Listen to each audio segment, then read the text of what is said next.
Oke, kita lanjutkan saja ceritanya. Gas.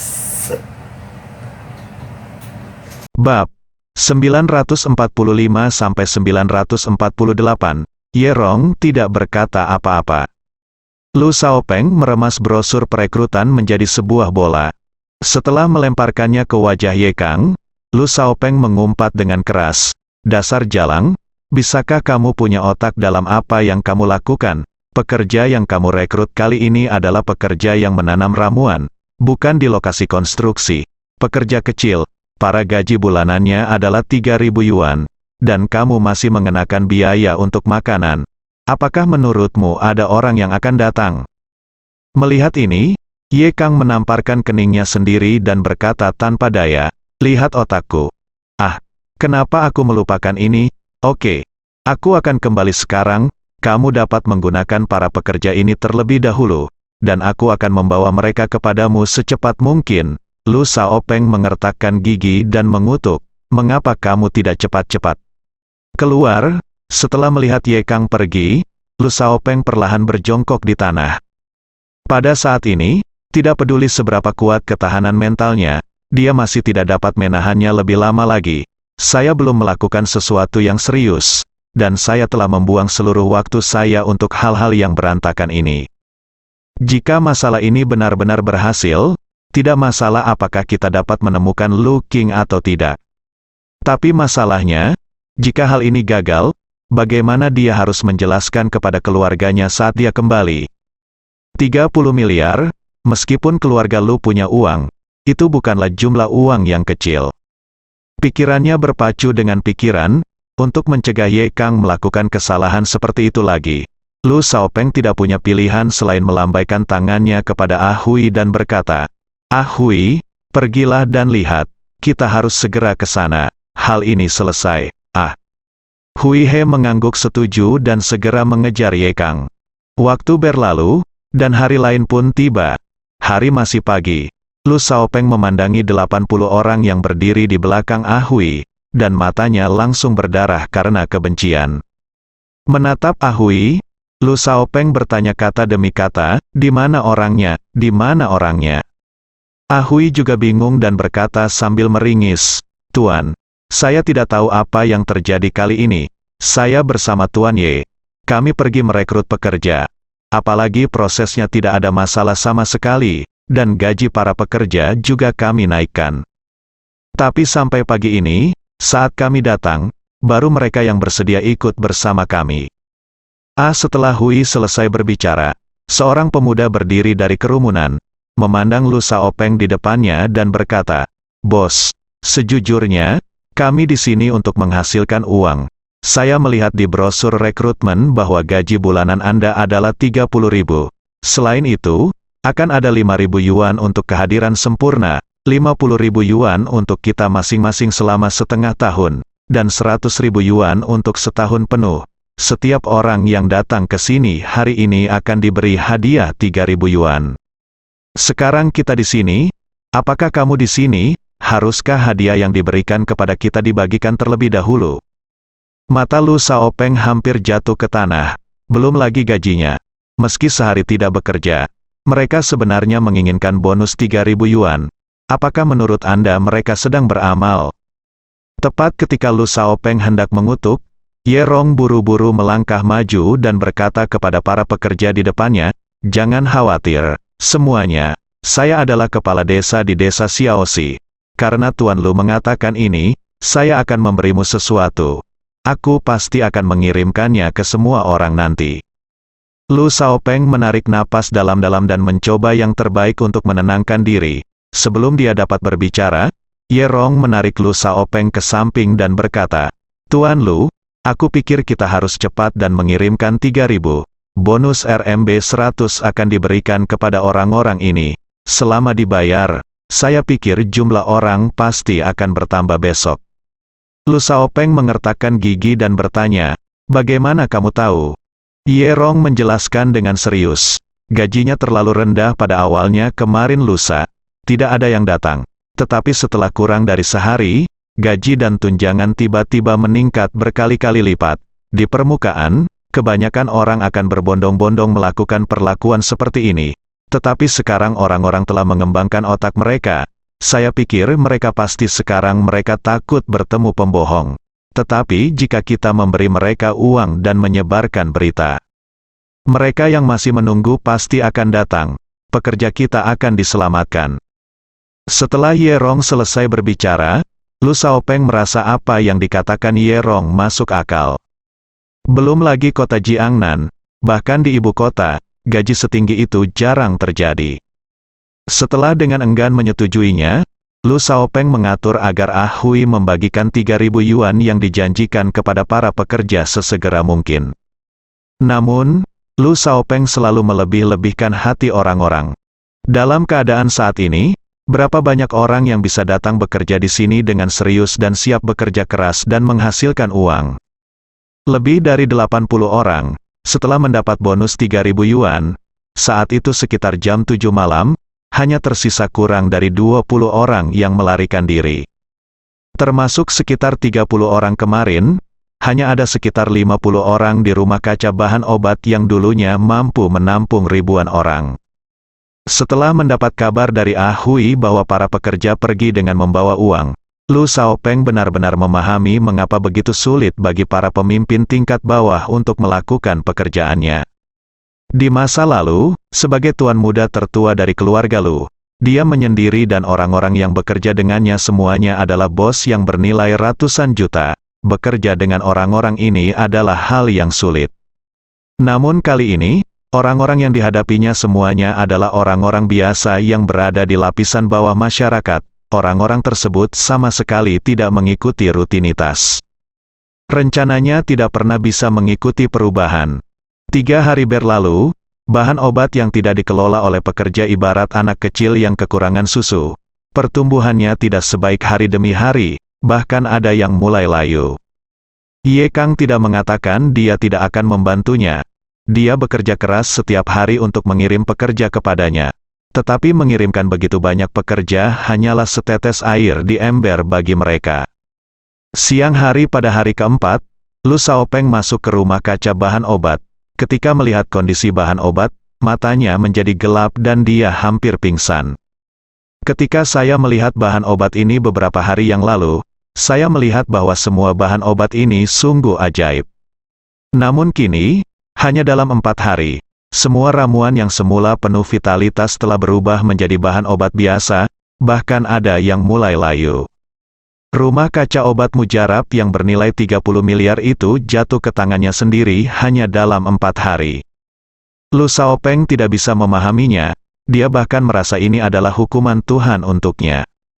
Ye Rong telah mengikuti Lu Xiaopeng akhir-akhir ini. Setelah melihat bahan obat menjadi seperti ini, wajahnya penuh kecemasan, dan dia tidak dapat menahan diri untuk tidak mengeluh kepada Lu Xiaopeng. Tuan Lu, apa yang harus kita lakukan sekarang? Saya tidak memberitahu Anda. Setidaknya Anda harus memikirkannya ketika melakukan bisnis. Semua risikonya, bukan? Rumah kaca obat adalah industri yang berhasil dibangun oleh desa Xiaoxi dengan susah payah. Jika jatuh ke tangan saya, apalagi apa yang dikatakan para pemimpin di sini, penduduk desa-desa Xiaoxi akan melakukannya pasti. Jangan biarkan aku pergi. Wajah Lu Xiaopeng muram. Dia berdiri perlahan, dan ketika dia berbalik, dia tiba-tiba meraih kerah Ye Rong. Nona Ye, aku hanya ingin menanyakan satu hal padamu. Siapa kamu? Keluarga Ye, membantu. Ye Rong tampak pucat, menatap Lu Xiaopeng dengan ketakutan di matanya. Tuan Lu, apakah Anda meragukan kami, dahi? Lu Xiaopeng memiliki urat yang menonjol, dan dia berkata dengan keras, oke, bagus sekali, Kepala Desa Ye, Lu kami keluarga mampu kehilangan 30 miliar, tetapi jika semua 30 miliar hilang, keluarga Ye Anda tidak akan mampu menanggungnya, meskipun Ye Rong adalah seorang perempuan, otaknya tidak jauh lebih buruk daripada otak laki-laki. Begitu pihak lain selesai berbicara, kaki Ye Rong melunak dan dia berlutut tepat di depan Lu Xiaopeng. Tuan Lu, jika Anda mengatakan ini, sebaiknya Anda langsung membunuh saya sekarang, karena keluarga Ye kami telah memilih untuk membantu Anda, pasti tidak akan ada pemikiran kedua. Tuan Lu, saya tahu Anda masih membenci kami karena merekrut pekerja, Tetapi Anda harus tahu dari samping betapa kerasnya keluarga Ye kami bekerja untuk Anda. Hanya, dalam beberapa hari terakhir, Anda tahu berapa banyak pekerja yang dipindahkan oleh keluarga Ye kami dari perusahaannya sendiri. Hanya karena para pekerja terus-menerus dipindahkan ke sini untuk bekerja. Para pekerja di perusahaan-perusahaan di bawah keluarga Ye ini melakukan pemogokan kemarin, yang menyebabkan keluarga Ye kami kehilangan puluhan juta dalam satu hari. Apa aku sudah memberitahumu? Apakah kakakku mengeluh padamu? Iya. Aku tahu keluarga Ye kami bukan apa-apa di matamu. Jika kamu ingin menginjak-injak kami sampai mati, itu akan mudah. Tapi, sebaliknya, jika identitas kita tertukar, dan sekarang aku menyendiri dan menanyakan pertanyaan seperti itu padamu, bagaimana pendapatmu? Lu Xiaopeng benar-benar bingung. Ya, dia telah meminta Ah Hui untuk memperhatikan dengan cermat apa yang terjadi di keluarga Ye dalam beberapa hari terakhir. Sejujurnya, awalnya dia merasa keluarga Ye sedang mempermainkannya, namun saat dia terus memahami keluarga Ye, Lu Xiaopeng pada dasarnya yakin bahwa keluarga Ye benar-benar setia kepada keluarga Lu mereka. Pikirkan ini, Lu Xiaopeng menghela nafas, melambai pada Ye Rong dan berkata, "Oke, bangun, aku akan mengingat keluargamu yang baik, Ye." Setelah perlahan-lahan menjadi tenang, Lu Xiaopeng melihat untuk terakhir kalinya kumpulan bahan obat yang telah dibuang seluruhnya, lalu membawa Ye Rong dan Ah Hui keluar. Setelah belajar dari pengalaman menyakitkan, dia hanya bisa menaruh harapan terakhirnya pada tambang emas. Meskipun rumah kaca obat dikatakan menguntungkan, menurut pengamatan Lu Xiaopeng di desa Xiaoxi dalam beberapa hari terakhir, industri yang benar-benar menguntungkan Li Fugui mungkin adalah pertambangan emas. Di permukaan, tampaknya tambang emas hanya memiliki rekening keluar, bukan rekening masuk. Namun performa yang tidak biasa ini sangat patut dicurigai. Bayangkan saja, tujuan seseorang memulai bisnis adalah untuk menghasilkan uang. Namun Li Fugui, setelah mengambil alih tambang emas tersebut, terus-menerus mengucurkan uang ke dalamnya. Menurut pengamatannya, pengeluaran bulanan tambang emas tersebut cukup untuk menghidupi ribuan orang yang tinggal di sana. Dengan pengeluaran sebesar itu, diperkirakan ada miliaran kekayaan yang tersembunyi. Setelah belajar dari pengalaman menyakitkan, Lu Xiaopeng berjalan ke depan dan bertanya kepada Ye Rong dengan suara rendah, "Kepala Desa Ye, ada sesuatu yang ingin saya tanyakan kepada Anda. Di permukaan, industri pilar desa Xiaoxi adalah rumah kaca bahan obat. Di belakangnya, apa tambang emasnya? Apa yang terjadi?" Hati Ye Rong menegang. Untungnya, dia dan Li Fugui telah membicarakan masalah ini sebelumnya. Jika tidak, dia benar-benar tidak tahu harus menjawab apa. "Tuan Lu, tambang emas adalah operasi penambangan pribadi. Masalah ini pada dasarnya tidak ada hubungannya dengan desa Xiaoxi. Selain itu, tambang emas dijaga ketat, jadi saya tidak begitu jelas tentang kondisi spesifik di dalamnya." Lu Xiaopeng semakin yakin bahwa tambang emas itu sangat menguntungkan. Jika dia tidak menghasilkan uang, mengapa Li Fugui menyia-nyiakan begitu banyak tenaga dan sumber daya material untuk melindungi tambang emas? Apakah ada cara untuk memenangkan tambang emas ini? Ye Rong merentangkan tangannya tanpa daya, menggelengkan kepalanya dan berkata, "Tuan Muda Lu, Anda masih perlu memikirkannya sendiri. Saya benar-benar tidak punya ide bagus di sini." Lu Xiaopeng mengangguk dan mulai membuat perhitungan dalam pikirannya. "Mari kita bicara tentang Li Fugui. Saya menghabiskan beberapa hari di daerah itu dan itu adalah pengalaman yang bermanfaat. Tidak hanya menghilangkan kesalahpahaman antara Lin Ya dan Lin Wan, tetapi juga memenangkan hati kedua gadis tersebut. Tentu saja, yang terpenting adalah selama beberapa hari terakhir bergaul dengan Xiao Rongrong. Dia telah mempelajari segalanya tentang lembah Baihua dan Xiao Rongrong. Gadis ini, meski seperti wanita lain, juga menyukainya. Namun di balik cinta tersebut, tersembunyi niat jahat. Pagi ini, ketika Li Fugui bangun, kebetulan Xiao Rongrong masuk dari kamar tidur. Melihat penampilan Li Fugui, Xiao Rongrong terkikik dan melangkah maju sambil memeluk lembut Li Fugui dari belakang. Li Fugui tidak tersipu malu.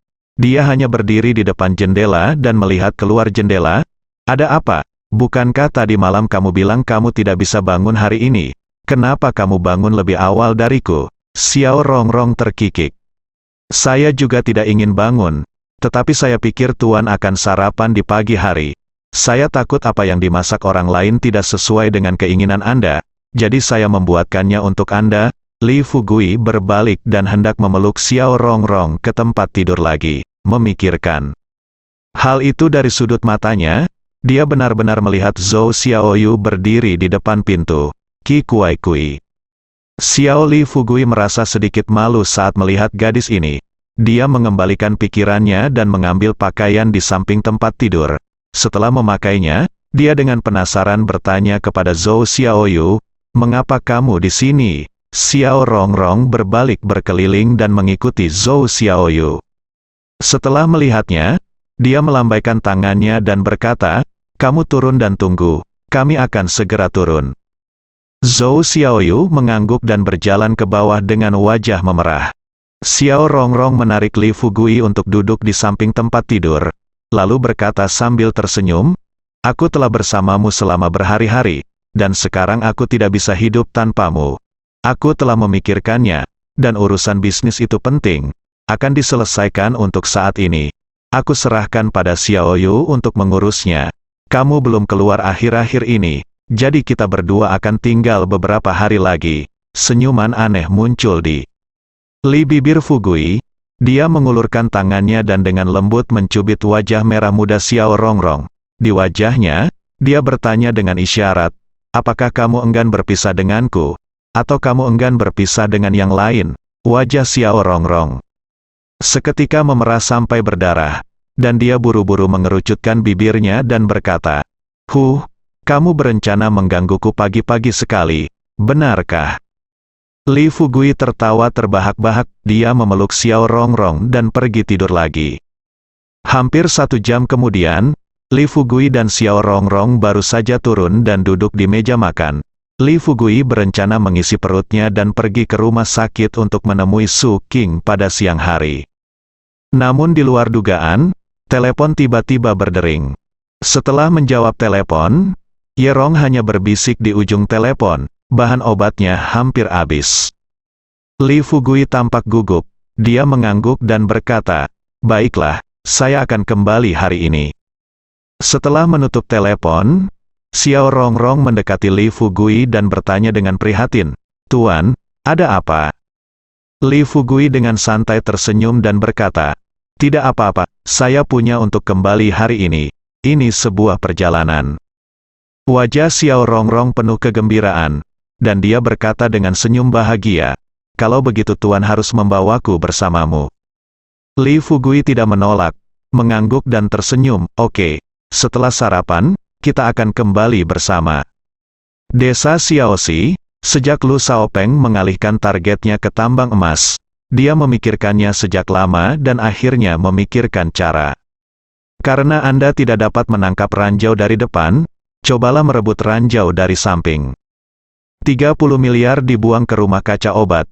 Jika dia masih membuang uang ke tambang ini, dia akan menjadi orang paling bodoh di dunia. Duduk di kantor Yerong, setelah mempertimbangkan dengan cermat, Lu Shaopeng memberikan instruksi langsung kepada Ahui. Ketika Ahui mendengar apa yang dikatakan Lu Shaopeng, wajahnya menunjukkan sedikit kekhawatiran. Dia bertanya dengan ragu-ragu, "Tuan Lu, tempat ini tidak sebagus ibu kotanya. Jika itu adalah ibu kota, atau kota yang lebih besar, metode ini pasti akan berhasil, tapi ini..." Ahui mengerti bahwa terakhir kali Ahu pergi ke kota Panlong dan bernegosiasi dengan wali kota. Hal itu membuat Lu Shaopeng tidak puas dengan Ahu. Dan belakangan ini, Ahui juga telah melihat dengan jelas segala sesuatu di Kabupaten Qinglong. Di sini, para pemimpin di bawah tidak memperhatikan apa yang disebut sebagai keluarga kaya di ibu kota. Hal ini tidak bisa disalahkan atas kurangnya ambisi di antara para pemimpin daerah. Kuncinya adalah Buddha dari keluarga Lu mereka terlalu besar, dan mereka tahu bahwa mereka tidak dapat mencapainya. Tapi Li Fugui berbeda. Semua orang yang dikenal anak ini adalah orang-orang besar di kota Jiangnan. Meskipun orang-orang besar ini tidak bisa dikatakan memiliki tangan dan mata yang hebat, mereka dapat membuka mulut dan menyingkirkan para pemimpin di daerah kecil ini. Namun, sebagai orang kepercayaan Lu Xiaopeng, Ah Hui mengetahui kesulitan yang ada. Namun sebagai tuan muda keluarga Lu Xiaopeng tidak dapat memikirkan hal ini. Dalam pikirannya, itu adalah seekor naga. Kemanapun dia pergi, dialah yang menggerakkan angin dan hujan. Oleh karena itu, setelah melihat Ah Hui ragu-ragu, beberapa garis hitam segera muncul di dahi Lu Xiaopeng, dan dia bertanya dengan dingin, "Ah Hui, apakah kamu tidak mau mendengarkanku sekarang, melihat ini?" Ye Rong juga memiliki ekspresi khawatir di wajahnya, dan berkata kepada Lu Xiaopeng, dia berkata dengan lembut, "Tuan muda Lu, saya juga berpikir Anda harus memikirkan masalah ini dengan hati-hati." Lu Xiaopeng mengerutkan kening dan berkata dengan keras, "Apa yang Anda pertimbangkan? Keluarga Lu saya selalu berjalan menyamping di ibu kota. Bagaimana mungkin? Mungkinkah sekarang kita di sini? Apakah kamu masih berbaring di sini?" Ye Rong terdiam. Ah Hui tidak punya pilihan selain pergi keluar dan berkendara ke kota kabupaten seperti yang dikatakan Lu Xiaopeng. Berbicara tentang Li Fugui, setelah sarapan, dia kembali ke desa bersama Xiao Rongrong. Sesaat setelah kembali ke rumah, Li Xiuling mendengar gerakan di luar pintu dan buru-buru keluar. Tapi dia tidak menyangka akan melihat Li Fugui dan Xiao Rongrong berdiri bersama begitu dia keluar dari kamar. Ekspresi wajah Li Xiuling sedikit berubah dalam sekejap. Setelah tertegun selama 2 atau 3 detik, dia melangkah maju untuk menyapa Xiao Rongrong. "Tuan Xiao, halo." Sebelum Xiao Rongrong dapat berbicara, Li Fugui berbalik dan memandangnya dengan setengah tersenyum. Xiao Rongrong berkata, "Sekarang kamu telah menyerahkan urusan bisnis kepada Xiao Yu. Sekarang tinggal di sini, Xiuling dan yang lainnya adalah saudara perempuanmu.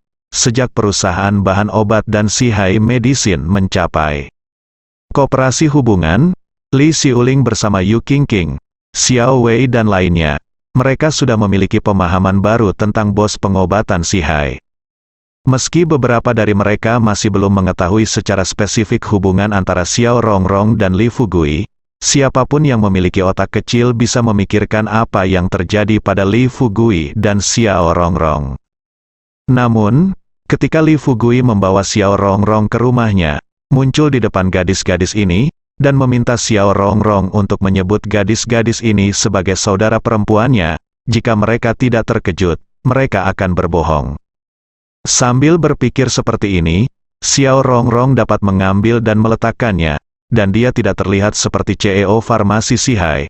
Dia melangkah maju sambil tersenyum, matanya penuh ketulusan, mengulurkan tangannya, dan memegang putih Li Xiuling. "Jari giok, saudari Xiuling, apakah kamu tidak diterima? Saya." Harus dikatakan bahwa kecuali Li Fugui, tidak ada yang bisa menahan godaan mantra kungfu. Hal yang sama juga terjadi pada Li Xiuling.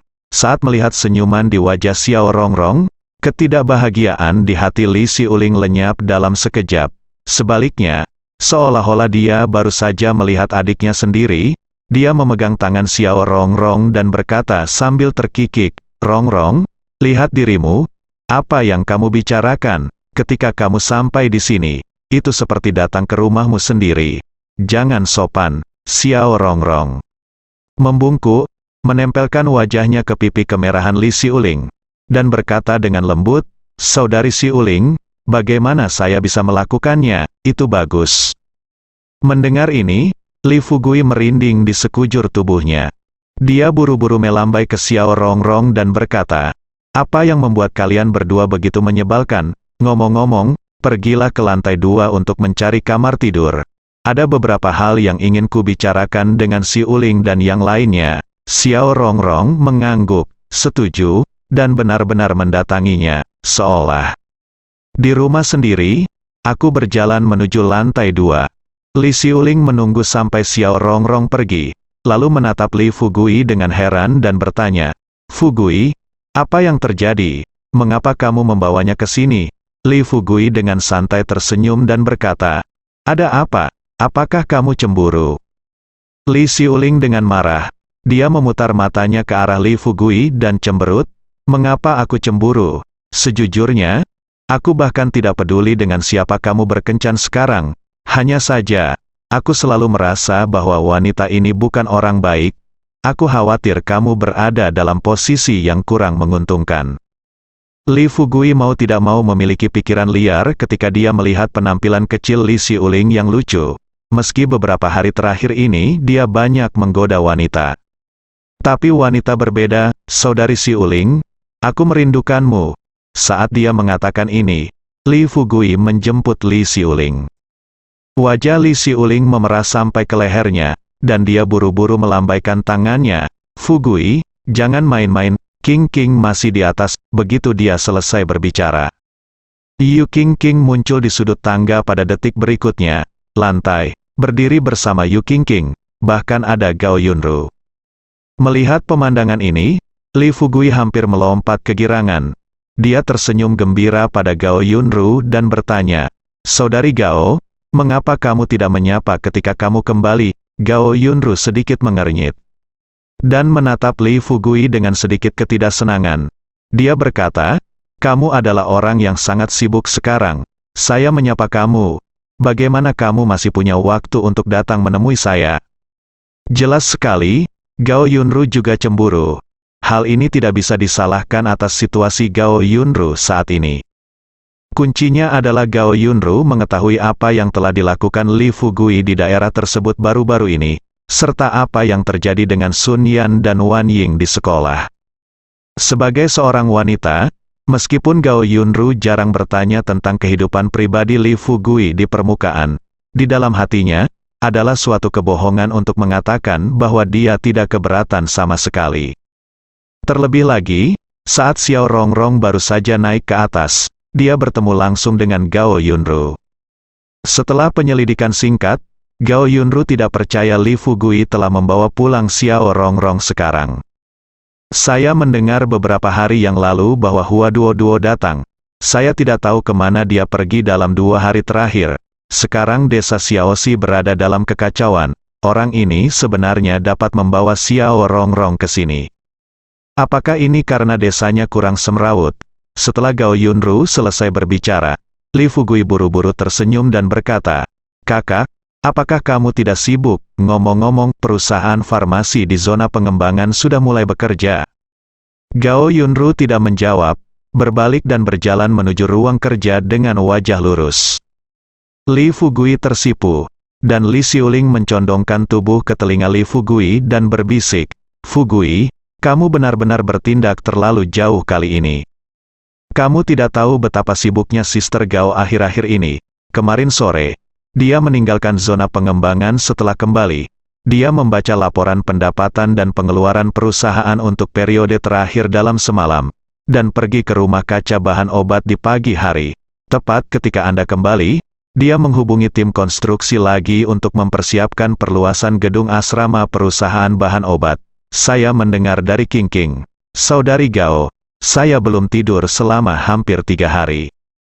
Setelah mendengar apa yang dikatakan Li Xiuling, Li Fugui mulai merasa kasihan pada Gao Yunru. Dia menyentuh pipi kemerahan Li Xiuling, berbalik dan berkata kepadanya, "Jadi, kamu harus belajar masalah keuangan dari King. Ketika kamu mempelajarinya, posisi direktur keuangan akan menjadi milikmu. Jika saatnya tiba, izinkan aku King dan saudari Gao ada di sini untuk menangani urusan perusahaan bersama-sama." Li Xiuling hampir muntah darah, menepis tangan Li Fugui, dan berkata dengan marah, "Kamu orang jahat. Menurutku kamu jelas-jelas berencana membuat kami semua lelah sampai mati." Sebelum, Li Fugui selalu merasa bahwa tidak ada kekurangan orang di sekitarnya. Tetapi sekarang, seiring dengan semakin besarnya perusahaan, dan semakin banyak tempat untuk mempekerjakan orang, dia menemukan bahwa masih terlalu sedikit talenta di sekitarnya. Jin Yi dan Xiao Wei sedang teralihkan oleh urusan di kantin. Janda Liu, Wang Langzong dan yang lainnya ada di tambang, dan Tuan Xie serta yang lainnya berada di belakang tambang. Mereka tentu saja tidak diizinkan untuk mengurus urusan bisnis untuk saat ini, makhluk. Di perusahaan, setelah dihitung, hanya Gao Yunru, Yu King dan Li Xiuling yang bisa berdiri sendiri. Awalnya, Ketika Bailin menjadi kepala desa beberapa waktu lalu, dia bisa berbagi pekerjaan untuk Yu Qingqing. Tapi sekarang Bailin telah pergi ke zona pengembangan, dan Ye Ronggang sudah lama tidak menjadi kepala desa. Mari kita tidak bicara tentang apakah dia memahami situasi di desa. Kuncinya sekarang adalah Lu Xiaopeng. Masalah ini belum sepenuhnya terselesaikan, dan membiarkan Ye Rong maju pasti akan membawa banyak masalah bagi keluarga Ye. Adapun orang-orang di desa ini, bukan karena Li Fugui tidak mau memanfaatkan mereka. Kuncinya adalah mereka kurang memiliki kemampuan. Tidak apa-apa membiarkan mereka melakukan pekerjaan fisik dan menjadi pemimpin tim. Tetapi jika pengambil keputusan menggunakan kelompok orang ini, tidak peduli betapa berharganya ramuan mereka, mereka pada akhirnya akan kehilangan uang. Sambil berjalan ke atas, Li Fugui mulai memikirkan kandidat yang cocok di antara orang-orang yang dikenalnya. Namun, setelah banyak mencari, ia masih belum menemukan kandidat yang tepat. Ketika dia tiba di lantai 2, dia membuka pintu dan melihat Yu Qingqing dan Gao Yunru duduk di sofa di kamar. Begitu Li Xiuling memasuki pintu, Gao Yunru menunjuk ke kursi di sebelahnya dan berbisik, "Xiuling, duduklah di sini bersamaku." Li Xiuling masih merasa kasihan pada Li Fugui dan takut Li Fugui akan dimarahi oleh Gao Yunru. Sebelum Gao Yunru dapat berbicara, dia menjelaskan dengan suara rendah, "Fugui sangat sibuk akhir-akhir ini, menurutku." Li Fugui terkekeh, dan berkata sambil tersenyum di depan Gao Yunru dan Yu Qingqing, "Sister Xiuling masih tahu bahwa dia mencintaiku." Gao Yunru mengepalkan tangan merah mudanya erat-erat, menatap Li Fugui dengan marah, dan kemudian berkata dengan marah, "Xiuling, tolong berhenti membantu orang lain melakukan kejahatan. Tahukah kamu apa yang dia sibukkan setiap hari?" Li Xiuling memilih ada keheningan. Dia tidak peduli kesibukan Li Fugui setiap hari. Selama Li Fugui tulus baik padanya, itu sudah cukup. Saat ini, Yu Qingqing juga berada di sampingnya dan berbisik kepada Gao Yunru, "Lupakan saja, ayo kita mulai bisnis. Beberapa pesanan dari perusahaan akan segera jatuh tempo. Situasi di rumah kaca obat tidak optimis sekarang. Kami akhirnya membuat beberapa uang. Jika kita membayar uang karena pelanggaran kontrak, kita akan bermain-main selama periode ini." Gao Yunru menekan ketidaksenangan di hatinya sebanyak mungkin, menatap mata Li Fugui, dan bertanya dengan serius, "Katakan padaku tentang masalah ini. Bagaimana rencanamu untuk menangani masalah ini?" Li Xiuling buru-buru pergi membuat teh dan menuangkan secangkir teh untuk semua orang. Ketika dia meletakkannya, dia berkata kepada Li Fugui, "Fugui, duduk dulu." Li Fugui duduk di satu sisi. Gao Yunru berkata dengan tenang, "Kenapa panik? Semuanya di bawah kendaliku." Gao Yunru hampir pingsan. Dia berkata dengan marah, "Bos Li, apakah Anda pernah mengunjungi rumah kaca bahan obat dalam beberapa hari terakhir? Apakah semuanya di bawah kendali Anda? Izinkan saya bertanya, beberapa bahan obat Tiongkok di rumah kaca bahan obat sudah mulai layu. Don, tidakkah kamu memikirkan cara dengan cepat, ketika orang datang kepada kita untuk meminta bahan obat, mengapa kita tidak memenggal kepala mereka dan memberikannya kepada mereka?" Li Fugui, dengan senyum percaya diri di wajahnya, dengan santai berkata sambil tersenyum, "Karena bahan obat sudah mulai layu, tidak bisakah kita mencari cara untuk menghidupkannya kembali?" Gao Yunru dan Yu Qingqing tidak ingin berkata apa-apa lagi. Hanya sepasang mata yang menatap lurus ke arah Li Fugui. Li Xiuling membuang senyum di wajahnya saat ini dan mengingatkan dengan suara rendah, "Sekarang rumah kaca bahan obat masih di tangan Lu Xiaopeng. Bahkan jika kita berada di masa lalu, kita hanya bisa mengeluarkan sejumlah uang untuk membeli dari penjaga keamanan saat Lu Xiaopeng tidak ada." Li Fugui tertawa terbahak-bahak, dia berkata dengan tidak setuju, "Tidak masalah, saya telah mengawasi situasi di rumah kaca obat. Jangan khawatir, itu pasti tidak akan mempengaruhi produksi bahan obat, apalagi pesanan." Gao Yunru memulai meragukan apa yang dikatakan Li Fugui dan mau tidak mau bertanya, "Ucapkan rencanamu dulu, jangan bersungut-sungut dan membuat janji di sini. Yang ingin aku lihat adalah tindakan sebenarnya." Setelah Gao Yunru selesai berbicara, Li Fugui dengan santai tersenyum dan berkata, "Tidak apa-apa, saya berjanji, besok saya akan mendapatkan kembali hak untuk menggunakan rumah kaca obat suatu hari atau lusa.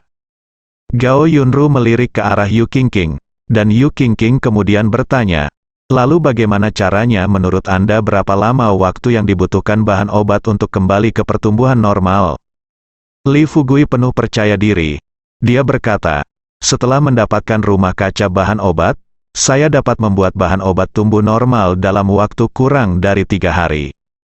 Yu Qingqing menghitung hari dan memutuskan bahwa hal itu tidak akan mempengaruhi pesanan, lalu mengangguk dan berkata, oke, kali ini tapi kita tidak boleh membuat masalah, jika ada kecelakaan lagi, semuanya akan berakhir saat itu, Li. Fugui melambaikan tangannya dan tersenyum, jangan khawatir, itu tidak akan terjadi. Setelah meninggalkan kata-kata ini, Li Fugui teringat apa? Tanya Yu Qingqing, ngomong-ngomong, di mana Lu Xiaopeng tinggal baru-baru ini setelah dia datang ke desa? Li Xiuling berbisik saat ini, saya mendengar bahwa Lu Xiaopeng dan salah satu bawahannya tinggal di desa baru-baru ini. Dia selalu tinggal di komite desa kami dan biasanya makan di kantin kami. Li Fugui mengangguk. Melihat itu ini masih pagi, Gao Yunru dan Yu Qingqing juga pergi mengerjakan urusan mereka masing-masing. Jadi dia meminta Li Xiuling untuk membantu Xiao Rongrong membersihkan kamar, dan berjalan menuju komite desa sendirian. Bersambung.